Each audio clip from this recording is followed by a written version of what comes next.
La abogada Margaret W. Wong tiene 45 años de experiencia en leyes de inmigración y ha sido premiada en múltiples ocasiones como una de las mejores abogadas del país. Maneja todo tipo de casos migratorios a nivel nacional y tiene oficinas en 9 ciudades: Cleveland, Nueva York, Memphis, Nashville, Atlanta, Columbus, Raleigh, North Carolina, Chicago y Minneapolis.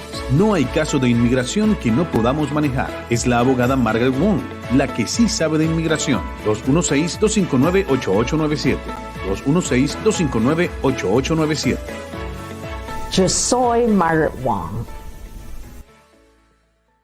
Buenos días, bienvenidos a este espacio Camino del Inmigrante. Estamos hablando que la abogada Margaret Wong tiene más de 46 años en el ejercicio migratorio y que cada miércoles a las 9:30 nos conectamos con ustedes para responder todas sus preguntas migratorias. Y como cada semana damos la bienvenida a Juan Carlos Brando y por supuesto a nuestra abogada Margaret Wong. Buenos días, bienvenidos. Buenos días, Alicia. Good morning, Ms. Wong. How are you doing today? I'm very good and thank you. Bueno, Juan, definitivamente una semana llena de muchos acontecimientos trágicos, algunos que tienen que ver con migración, otros no. Nosotros lamentando mucho la tragedia ocurrida en Nashville con la muerte de estas 6 personas en una escuela primaria y no quería dejar de mencionarlo. Y por supuesto lo que ocurrió la semana pasada, específicamente el jueves, cuando se activa esta ley que ya existía por más de 20 años del tercer país seguro, esta vez Estados Unidos y Canadá llegan a este acuerdo luego, y me sorprende, Juan Carlos y abogada Wong, de que Canadá estaba pidiendo hasta inmigrantes. Ahora parece que por el flujo tan grande de inmigrantes que han llegado a ambos países hay un acuerdo para prohibir el asilo a las personas que entran por otros puntos de entrada, que parece que había un vacío ahí legal. Queremos que la abogada Margaret Wong nos aclare un poquito acerca de este arreglo y este convenio de Estados Unidos y Canadá. Ms. Wong, so there has been a very, very active week regarding to many stuff. So, and some tragic things that happened this week in Nashville, and also what happened last week in Mexico with the 18 immigrants that died trying to come to the United States. But after that, we have a treaty that has been spoken between President Biden and the First Minister of Canada. So yes, what is that treaty about, and what are they talking about? What is this? Right. So right now, the problem in America is that the American immigration are letting people in. The public is crying out, and President Biden needs to win his second presidency, the race. So to make the American people happy, President Biden is trying to find ways to let people in legally in the line. Now, another problem is because of the COVID, the American embassies were closed. So President Biden actually sent out a big memo just maybe 2 or 3 months ago saying that American embassies should open now and hire enough staff to process the tourist visa, the student visa, the O1s, the L1s, because for 4 years, people cannot get visas. Like India, a tourist visa is not till 2024. Some cases are 2025. Normally, it takes about 3 weeks to say yes or no to a tourist visa. So now, President Biden and the Prime Minister Trudeau, and he's so handsome, but he's getting older. So it's interesting. Yeah. He used to be so handsome. Yes, he's handsome. And his wife is older, but it's beautiful. So, so they have an agreement now. So through the years, it's weird because a lot in those days, Mexicans, they don't have a visa to go to Canada. So they still come up from a southern border, come to America, and then 2 or 3 years later, they'll go up to Canada because Canada is easier to get green card. But if the asylum laws, immigration in Canada deport them back to America instead of back to Mexico or Venezuela or China or India. Now they're tightening up both borders because Canada is having the same problem with American borders. Because if you know, the America have Mexico down there with Texas. There's only 3 borders: Texas, Arizona, and California. Up there, up north, we only have Canada. Canada really don't have a northern border because that's, you know, that's the end. So Canada's illegals really come through, a lot of people come through America. So now the agreement is America is not going to let a lot of people going there, and they are not going to send a lot of people who are undocumented from them to come back.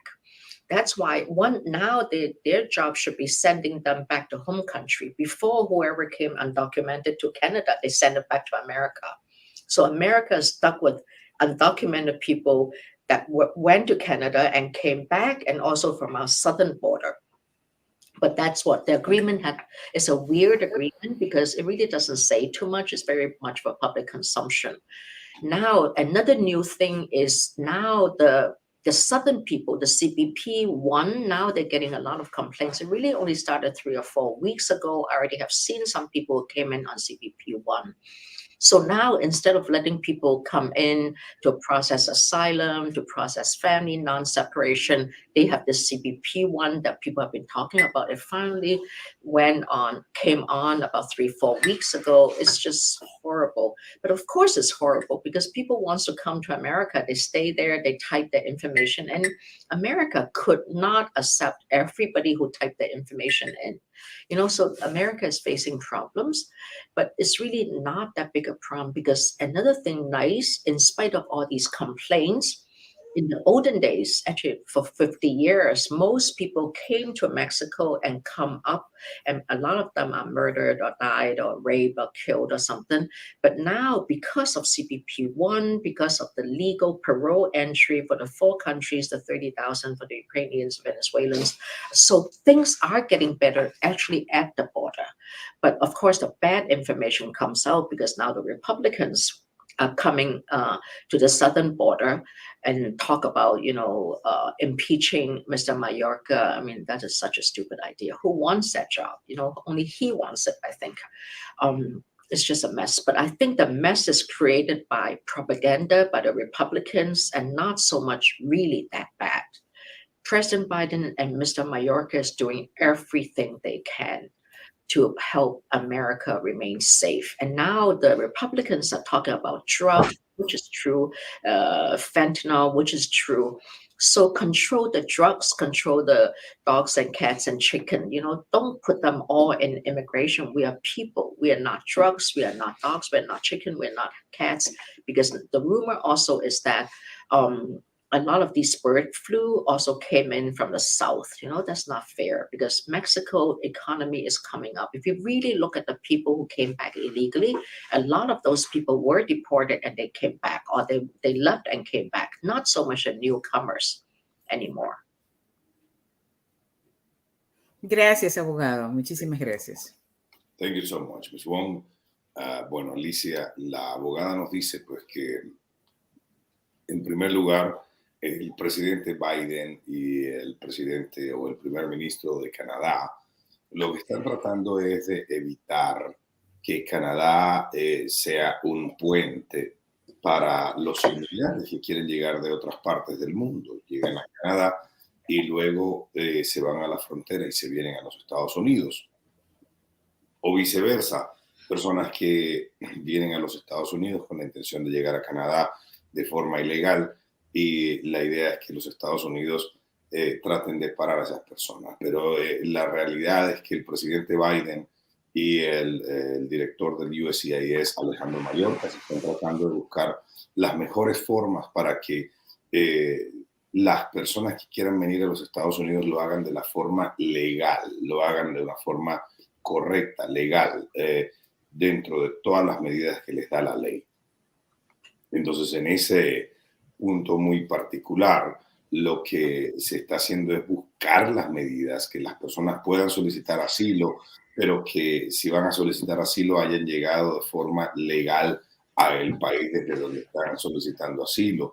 Por eso ahora ellos están reuniéndose, están buscando todas las alternativas, todas las maneras, trabajando con esto del paro humanitario, trabajando con todo este tema de las posibilidades migratorias que tienen las personas, buscando cualquier alternativa que las personas puedan tener a los efectos de migrar a los Estados Unidos, y en este caso con Canadá, quien más se ve favorecido en este caso sería los Estados Unidos, porque se evitaría el caos dentro del país por personas que tratan de venirse ya sea por la frontera sur o por la frontera norte, porque Canadá solamente tiene frontera con Estados Unidos. Hacia el norte de Así Canadá es. ya no hay nada. Entonces, bueno, lo que también pasa es que los republicanos, dice la abogada, están tratando de volver al poder. El presidente Biden está tratando de ser elegido para un segundo periodo, y ahí viene toda esa batalla política, todos esos dimes y diretes que tarde o temprano van haciendo alguna huella en lo que es la administración pública, pero que sin embargo el presidente Biden y el señor Alejandro Mayorkas están tratando de hacer lo mejor posible para que los que quieran migrar a los Estados Unidos tengan las mejores opciones para hacerlo de forma legal. Excelente información, como siempre, la abogada Margaret W, aclarando estos puntos que son tan importantes, Juan Carlos, y más cuando tú dices, bueno, Estados Unidos y Canadá hacen un arreglo para impedir, no dar asilo, entonces se puede interpretar de muchas maneras erróneas. Una experta como la abogada Margaret W nos ha aclarado este punto, y usted en este momento tiene la oportunidad de mandar sus preguntas a través de esta red social de Facebook y, por supuesto, marcar este número, el 216-259-8897, en cualquier lugar de los Estados Unidos. Nosotros tenemos 9 oficinas, recibimos esta llamada y lo podemos defender. Aquí nos dicen, buenos días, soy de Nicaragua, tuve que dejar a mi hijo de 6 años y venirme a los Estados Unidos. ¿Yo podría conseguir una persona que pueda aplicar para traer a mi hijo y posiblemente una tía de mi hijo? Porque no podría venir solito. Muchísimas gracias.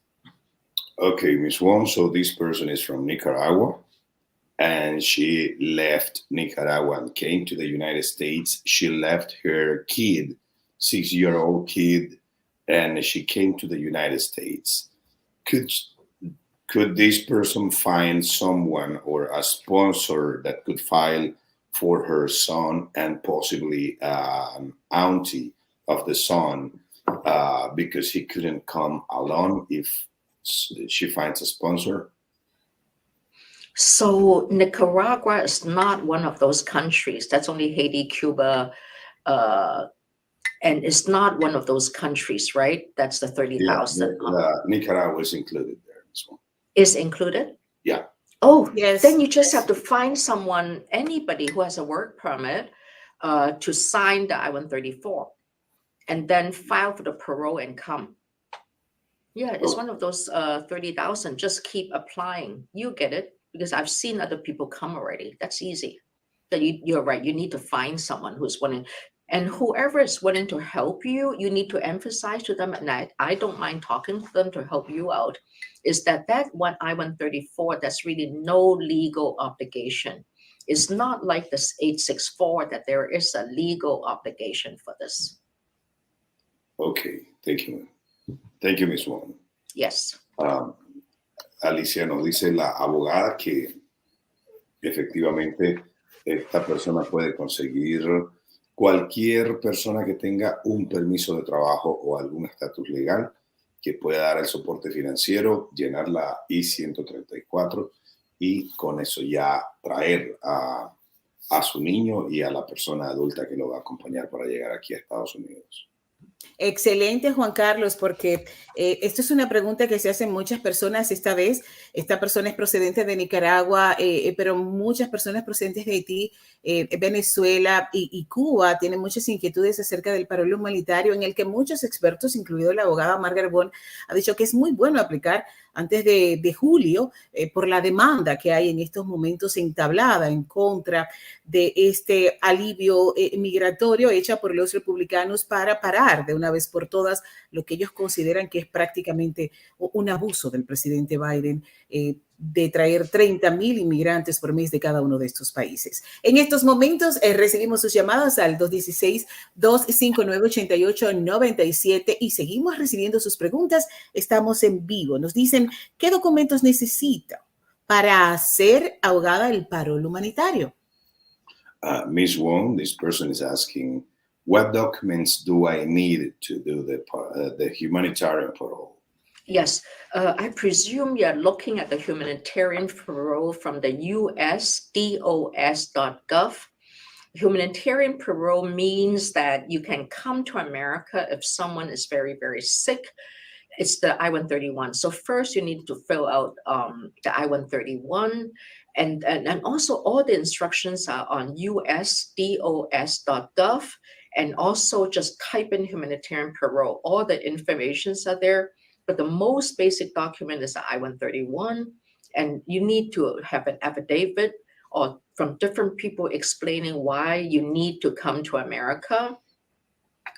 And if you have medical illnesses, attach maybe a 1 or 2 page synopsis because they don't want to read like hundreds and thousands of, a list of all your medicals. So also have a synopsis from a doctor about all the medical things, why you need to come to America, who is sick, are you sick from overseas, or is your family member sick from here? And what status, were you ever in America, were you deported, do you have any criminal records? The most important thing is why do you need to come back? Because humanitarian parole is not to overcome the denial of a tourist visa, an O visa, an H visa. Humanitarian parole is because of humanitarian. Because of humanitarian reasons, if you can let me go back to America for a time being, it's not to let you get a green card, it's not to get you have immigrant intent, it's really to come back for a short period of time to take care of 1, 2, 3, and then I'll leave again. So you should also prepare reasons that you will leave America, maybe a round trip ticket or money. And another thing is, do you have enough money to pay for health insurance or pay for your cash surgery or something? So money is important and money talks, all right? And also talk about your education. You would think most of us don't care about your education, but I do. I mean, I think they do. Tell them you're not one of those people who are just coming into work illegally, like just illegally, right? You have a degree, you have education, but there's certain reason you need to come. Maybe you're dying. The nicest thing is you are dying, or someone in America is dying, but then you can get an emergency tourist visa. So humanitarian parole is a very interesting phenomenon. Afghanistan, they denied 96% of people who apply for parole. Ukrainians, before the parole came in for Ukrainians at 30,000, they denied like a lot of them. It's not fair, but it's not a way just to come to America for, just because I couldn't get any other way to come legally. Excelente. Thank you so much, Ms. Wong. Bueno, Alicia, la abogada nos dice que esto del parol es definitivamente un fenómeno, lo que está ocurriendo. Y cuando hablamos de un parol humanitario, estamos necesariamente hablando de una forma como el gobierno de los Estados Unidos ha encontrado para ayudar a las personas que quieren venir. Sin embargo, países como Afganistán, el 96% de las solicitudes de parol han sido negadas a países como Afganistán, a Ucrania, antes de aprobarse ese parol para ellos, también se le estaban negando mucho las posibilidades. Pero los documentos que usted necesita como tal son documentos acerca de su educación, documentos personales suyos, de su país, y la persona que le está pidiendo aquí tiene que llenar la forma I-134 y ahí meter toda la información.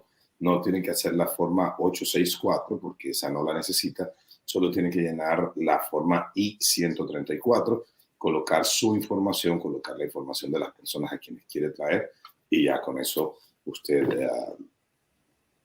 tiene la posibilidad de hacer esa aplicación por el parol humanitario. Bueno, es súper, súper buena esa información porque hay muchas personas, Juan Carlos, en Nicaragua, en Cuba, en Haití y en Venezuela, que quieren aplicar. Y también nosotros dimos la noticia de la semana pasada, la abogada también la reforzó, de que hay instituciones sin fines de lucro que están patrocinando a estas personas. Usted puede buscar en Inmigrantes al Día, buscar el link, porque hay instituciones que de manera desinteresada, sin necesariamente tú conocer a alguien, están trayendo a esas personas con el paro humanitario para sacarlos. Sabemos de esa problemática que viven en este momento esos 4 países. Seguimos recibiendo las preguntas y realmente usted en este momento se puede conectar con nosotros en cualquier lugar, desde donde usted esté, marcar el 216-259-8897. Nos dicen: hola, buenos días. Mi esposo fue deportado a México cuando estábamos en el proceso de la I-30. Nos fuimos a México y mi hijo sufrió una violación. Se regresó a los Estados Unidos, pero mi esposo se tuvo que quedar allá. Quisiera traerlo de vuelta lo antes posible. ¿Cuál es el siguiente paso después de la I-30 estando el esposo en México? Okay, Miss Wong. So this person says, my husband was deported to Mexico. And when this happened, when we were doing the process for the I-130, we went to Mexico as he was removed, but my son suffered a violation. He was raped. I came back to the United States, but my husband stayed in Mexico because he's not allowed to come back. I would like to bring him back as soon as possible. What is the next step after the I-130 approved, being he in Mexico? Okay, this is a really good case. I would like to know, why was he deported? Is it deported because of overstay or deported because of criminal? And your son was raped. Is he a U.S. citizen, or is he a foreign person? These are cases where, number one, you may or may not want to do a humanitarian parole because he's only the father, he's not the mother. I know that sounds really stupid. But more than that, I-130 is approved. You need to immediately pay the $120 and the $325. Son is a citizen, good job. Okay, so basically you need to immediately pay the I-130 and for $325, file the 601A. You may or may not even need a lawyer because these are really good cases. The normal processing time under Obama was 2 months, 3 months. Now, under Trump, they practically don't even approve. Under Biden now is 3.5 years. So theoretically, your husband cannot come back for less than 4 or 5 years, because after the 3.5 years of 601A approval, you still have to do the DS-260. My recommendation is you need to do the pay the filing fee, do the 601A now. But if he was, you can't even do the 601A because he was, no, you have a criminal record. This is not good. Yeah, and the DUI, oops. This is not a good case. It's as family violence, and now your son is raped. Then you're in, it's like, and I don't know what family violence is. Is it domestic? Who you need to read? No, you need a lawyer on this. I don't even know, because DUI, I presume, is Mexico. DUI, if you have a DUI in less than 5 years and it's Mexico, Mexico is very tough on DUIs for whatever reason. And also depends if he was here. Let's assume he was here from 92 to 98 and then left and come back in 99 till year 2001. And we have cases like that from 2001. And then he came back, so it's a perm bar. So you're actually stuck there for 10 years. It's not even 5. I don't think that with the DUI and family violence, they will be granted humanitarian parole. So number one, you need to really get all the certified judgment entries and the transcript and I presume at that time, who has a lawyer? Nobody has the money for a lawyer. You need to get the whole criminal case file, prove domestic violence is really a bar fight or something that's not against a child or something, because, and also explain the rape should not be related to his family, and then you need pay the $120, pay the $325, push for the interview. Look at the time, because it will take at least, then you need to go to a senator's office or congressman's office to push for the interview. Once the interview comes, now you have the 221G letter. That's when you need to file. I presume it's deported. You may even have aggravated felony, then he'll never come back. You need to do, this is a big case. I don't know if you have a lawyer. I-130 is the easiest of your part because you have a child with him. I-130 is only a relationship. You need to do all the FOIAs, especially you need to look at the NTA to see why he was deported. These are good cases for a good lawyer. But there's a lot of work on this. But for now, pay it. Pay the money. It takes only 3 weeks. Under Trump, the NVC letter takes 5 months. Now under Biden, it takes only 2 or 3 weeks. So I-130 approved. I presume you already got the get the NVC letter. Get the NVC. I don't know if you speak Spanish. That's another thing. You if you're Lily White, you cannot speak Spanish. You should not be down there, especially with your son. You know. But on the other hand, you need all the criminal records. See when was he convicted? How old is he? Why did he come back and forth illegally? Then you have perm bar for 20 years, or a perm bar. That means he'll never, because of that family violence. You need to see this misdemeanor. Oh my gosh, I can go on. We do a lot of these cases. It's very sad. And you make sure. I don't know if you have criminal record. If you do, there's a Wilberforce Act that if the petitioner have any sexual violence history, you yourself have, I can go on and on about these type of cases. I'm very sorry about this. It's really sad. Okay, thank you so much, Ms. Wong. Bueno, Alicia nos dice que este es un caso bastante complejo, que no cualquier abogado puede tratar este tipo de casos, por lo que se pueden complicar. Y en este caso, si tiene violencia familiar, el hijo fue víctima de violación allá en México, y aparte de esto, él tiene un DUI, esto complica mucho las posibilidades de que sea aprobado un perdón 601A en su favor. Entonces, lo que nos dice la abogada en este caso es hay que estudiar muy bien el caso, buscar todos los records, ver por qué fue deportado, cuántos años tenía aquí, cuántas veces entró, para ver si no estamos hablando de una barra permanente, un castigo permanente, o si no estamos hablando de otras condiciones que restringen la posibilidad de aplicar por el perdón y que lo puedan traer a él como una persona que potencialmente sea de buen carácter moral. Entonces, nos dice la abogada, vemos muchos de estos casos, tenemos que trabajarlos muy bien.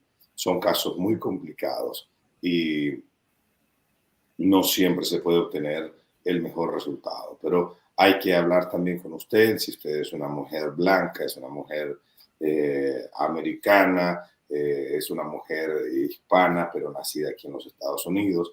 Todas esas condiciones hay que verlas para nosotros saber cómo vamos a atacar el caso y ver cuál va a ser la credibilidad que van a tener en nosotros. La NBC ahora está tardando muy poco tiempo, están tardando menos tiempo de lo que tardaban en el gobierno anterior, pero igual tienen que hacerse todo el proceso. Usted necesita pagar los $120 más los 320 que se pagan a la NBC y luego entonces sigue el proceso a ver si le pueden aprobar el perdón 601.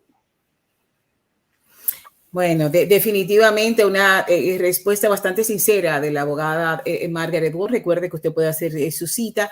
Estamos en 9 oficinas alrededor de todos los Estados Unidos, pero usted puede marcarnos a un teléfono general y lo conectamos con cualquiera de estas oficinas y le servimos a usted en toda la nación. 216-259-8897. Busque un abogado de confianza, un abogado de experiencia, como nosotros recomendamos a la abogada Margaret W. Con tan solo marcar al 216-259-8897.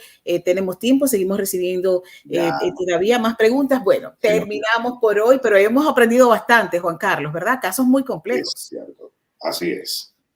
Y bueno, muchas gracias, Alicia. Así es, si ustedes tienen una cita mañana en vivo a las 12:30. Se conecta Juan Carlos Brando, la abogada Margaret W en este servicio maravilloso que hacen para toda la comunidad, esta vez en el Facebook en inglés de la abogada. Y nosotros nos reencontramos el próximo miércoles a las 9:30. Gracias, abogado. Gracias, Juan Carlos. Thank you so much, Ms. Wong, for your time today, and I'll see you tomorrow. May I add an answer? I was thinking Yes. about that case. I feel sorry for the mother. The husband is over there, and she couldn't help loving someone if that person even have criminal record, and the son was raped, so they have to come home. I really want to tell you some advice. I see this every day. Life go awry. You love this man and you're stuck here, and don't think like that. It's all here. You need to start healing your son. I think children are very important. If I have to pick between, I'm sorry to tell you that my husband and my son, I'll take my son. We are mothers, right? So really make sure your son heal. And I know it's important to bring your husband back, but it's all here. So change your mind. So instead of the whole, because the more worry you are, that's why I go swimming every day. The more you think, oh, I need to do this. Let it go. I'm not saying let your husband go, but you can talk to him, when you're brushing your teeth, you're doing it. Make sure your son heal. I think that's our priority instead of worrying about you need to worry, but really you need to focus, heal your son. Get a good job, save your money so the son have good health insurance. You know what I'm saying? And then, because if you're the same lady who asked for parole, I don't think this case will be granted a parole. You need to do a FOIA. So get a good lawyer. Let the lawyer take over your problems. You need to heal yourself and your son. This is such a horrible situation. And these deportation, probably he was deported when he was in jail in 5 days. He was sort of shocked. And it's hard to accept that. But focus. You can overcome this because I see it every day. All my hero clients, somehow they make it. Okay, thank you so much, Ms. Wong. Muchísimas gracias, abogada Wong. Excelente consejo para esta madre que... Un momento para traducir las palabras de la abogada. Sí, la abogada nos dice, Alicia, que pensando un poquito más acerca del caso, le dice a la señora, enfóquese en el futuro suyo, enfóquese en el futuro de sus hijos, enfóquese en que su hijo pueda sanar de esa violación que sufrió. Y su esposo,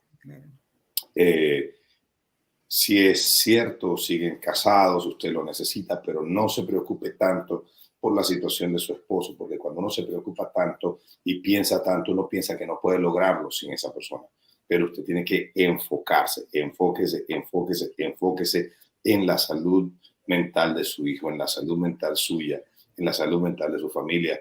Y si puede traer a su esposo, lo trae. Y si no, pues lamentablemente usted tiene que decirle cuando se esté cepillando los dientes, cuando esté haciendo algo, usted háblele por teléfono, usted le diga, mire, no me puedo seguir preocupando por este caso. Necesito liberarme de esto, necesito que mis hijos sean libres de esta situación y pues te queremos mucho, pero hasta aquí podemos llegar con este proceso. Wow. Excelente consejo, Juan Carlos. Una gran lección para todos aquellos que tenemos familia y que también tenemos que velar por los más pequeños. Nos conectamos entonces el próximo miércoles a las 9:30. Usted recuerde que puede marcar este número, el 216-259-8897. Juan Carlos, abogada, muchísimas gracias. Thank you so much. Thank you so much, Ms. Wong, and thank you. See you tomorrow. Gracias, Alicia. Y a ustedes, muchas gracias por conectarse. Recuerden, el número de teléfono es 216-259-8897, 216-259-8897, la abogada Margaret Wong, la que sí sabe de inmigración. La abogada Margaret W. Wong tiene 45 años de experiencia en leyes de inmigración y ha sido premiada en múltiples ocasiones como una de las mejores abogadas del país. Maneja todo tipo de casos migratorios a nivel nacional y tiene oficinas en 9 ciudades: Cleveland, Nueva York, Memphis, Nashville, Atlanta, Columbus, Raleigh, North Carolina, Chicago y Minneapolis. No hay caso de inmigración que no podamos manejar. Es la abogada Margaret Wong, la que sí sabe de inmigración. 216-259-8897. 216-259-8897. Yo soy Margaret Wong.